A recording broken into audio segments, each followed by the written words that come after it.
The PTSD after a huge wreck. Let's go!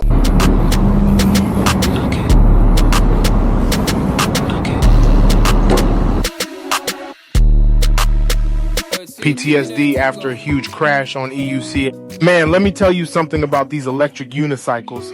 You are literally standing on a single tire, flying down the road at 40 miles an hour, praying that a microchip doesn't decide to take a nap. It is beautiful until it goes wrong. When a real deal high-speed crash happens, it does something crazy to your mind. The brain gets stuck processing the sudden shock or impact, leading to several specific recognizable patterns. The situation may trigger flashbacks of a previous accident, causing the rider to hesitate, freeze, or react incorrectly in a critical moment. 1 minute you are floating like a superhero, and the next minute you are doing a 30-foot belly slide on the asphalt, wondering why your left leg is shaped like a question mark. Your brain is a crazy machine because it stores that trauma like a receipt it wants to hand you at the worst possible time. You get back out there, you think you are fine, and suddenly a small bump appears, just a tiny dip in the pavement. Normal people don't even see it, but your brain goes into full red alert status. It drops a whole cinematic trailer of your last disaster right behind your eyes. You freeze up. Your knees turn to absolute jelly. Instead of carving through the bump or soaking it up with your legs, you stiffen up like a wooden board. You end up overcorrecting, shaking like a washing machine on the spin cycle, and reacting completely wrong when you need total focus. That mental loop is real. Look at what happens to people out there in the streets. You got guys who bought a brand new $4,000 high performance wheel, rode it for 2 weeks, hit a hidden pothole, and face planted into a stop sign. Now that expensive machine is just sitting in the corner of their garage collecting dust. It becomes a very expensive, very depressing coat rack. They look at the wheel looks at them, and nobody is moving. They just stay on the forums talking about what they used to do. They tell themselves they are just taking a break, but deep down, the fear won't let them touch the power button. Some of these riders never get back on their wheel. They are done. The spirit is broken. They start walking everywhere, or they buy a scooter with handlebars because they need something to hold on to like a toddler in a supermarket. They look at videos of people riding and get the cold sweats. That is what happens when you let the crash win. The longer you sit on the couch watching your broken ankle heal, the bigger that monster in your head gets. The garage becomes a haunted house, and that unicycle is the ghost. It is absolutely critical to get back on your wheel as soon as possible, or it will make you retire the wheel.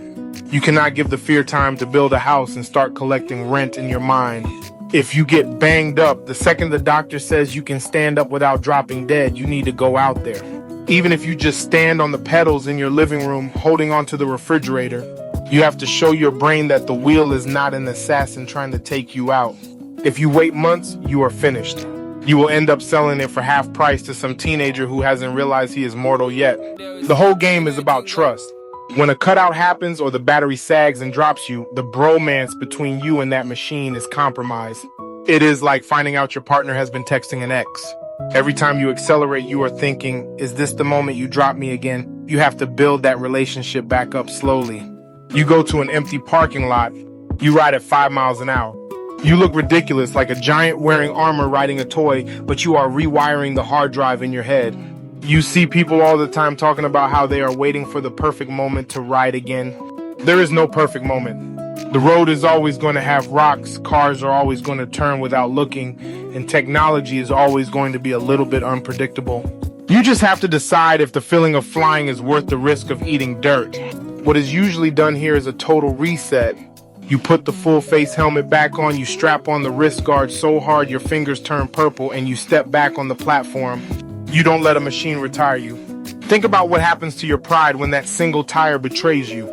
You are rolling past a crowded bus stop, feeling like the coolest guy in the universe, leaning forward with your hands in your pockets. Then the motor hits a high temperature limit or a firmware bug throws a tantrum. The wheel shuts off. You do not just fall, you launch. You become an unidentified flying object wrapped in denim. By the time you stop tumbling, your pants are ripped, your shoe is on top of a newsstand, and the people at the bus stop are not cheering. They're calling an ambulance. That is the exact moment the mental damage is done. The psychological warfare starts the next morning. Your body is covered in bruises that look like a map of the solar system, and your brain is busy building a wall of excuses. You tell your friends that you are just letting the battery balance. You say you are waiting for a new batch of firmware to drop because the current version is unstable. You are lying. You are terrified of a piece of aluminum and rubber. The human brain is supposed to protect us from danger, but sometimes it overdoes it. It treats the unicycle like a grizzly bear living in your hallway. If you let that fear marinate, it turns into a permanent lifestyle change. You see these guys on the internet who used to jump off flights of stairs and race through heavy traffic.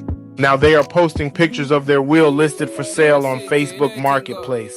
The description always says, low mileage, never drop, selling because I do not have time to ride anymore.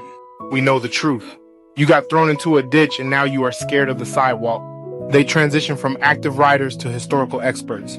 They stay in the comment sections explaining the physics of a crash they barely survived, acting like retired generals who do not fight anymore. You have to break that spell immediately. If you can still wiggle your toes, you need to go look at the machine. Do not let it sit in the dark looking menacing. Walk up to it, turn the power switch on, and let it balance itself while you hold the handle. Remind your nervous system that it is just a tool, not a monster with a grudge. If you let a week pass without touching the pedals, the imaginary danger doubles. If you let a month pass, you are officially a pedestrian for the rest of your life. You will be stuck driving a sensible sedan, looking out the window with envy every time a teenager zooms past you on a single wheel. The real test is the first time you hit 20 miles an hour after a bad wreck. Your heart starts beating like a bass drum in a marching band. Your eyes get as wide as saucers. Every single shadow on the pavement looks like an open grave.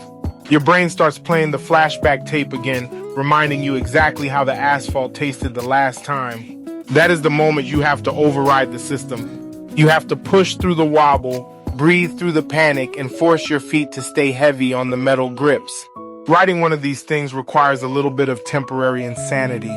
You are trusting your entire physical well-being to a single point of contact in a gyroscope. The moment you lose that beautiful, crazy confidence, the machine knows it. It can smell the hesitation through your sneakers. You cannot ride defensively and scared because that is exactly how you invite another accident. You have to dominate the platform. Step up, lean in, and tell your brain to shut up while you clear the next intersection. You survived the pavement once and you will survive it again.